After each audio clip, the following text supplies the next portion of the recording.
പൂക്കൃഷി വ്യാപകമാക്കുകയും അതുവഴി പൂക്കളുടെ ഉൽപാദനം വർദ്ധിപ്പിക്കുവാനും ഒക്കെ നമുക്ക് കഴിഞ്ഞിട്ടുണ്ട്.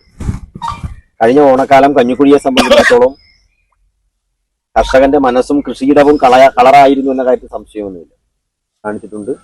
അതിനൊക്കെ നന്ദി ഇവിടെ പറഞ്ഞുകൊണ്ട് ഈ പരിപാടി ഔപചാരികമായി ഉദ്ഘാടനം ചെയ്യുന്നതിന് വേണ്ടി പ്രിയങ്കരിയായ ഷൈജമാടത്തെ സ്നേഹപൂർവ്വം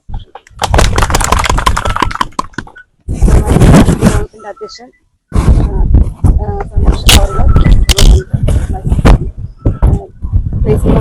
മെമ്പർ മറ്റ് പ്രമുഖ വ്യക്തിത്വങ്ങളെ പ്രിയപ്പെട്ടവരെ, കഞ്ഞിക്കുഴി കളറാക്കുന്നതുമായിട്ട് ബന്ധപ്പെട്ട് നമ്മൾ തുടക്കം കുറിച്ചിരിക്കുകയാണ്. കഴിഞ്ഞ നേരത്തെ വൈസ് പ്രസിഡന്റ് സൂചിപ്പിച്ച പോലെ 2 ദിവസം മുമ്പ് നമ്മളവിടെ കാർട്ടസേന ഓഫീസ് വെച്ചൊരു ഒരു തൈ വിതരണം നടത്തിയിരുന്നു. അതുപോലെ തന്നെ ഈ സീസണിൽ നമ്മളെല്ലായിടത്തും കഴിഞ്ഞ വർഷവും നമ്മൾ കണ്ടതാണ് കഞ്ഞിക്കുഴി കളറാക്കി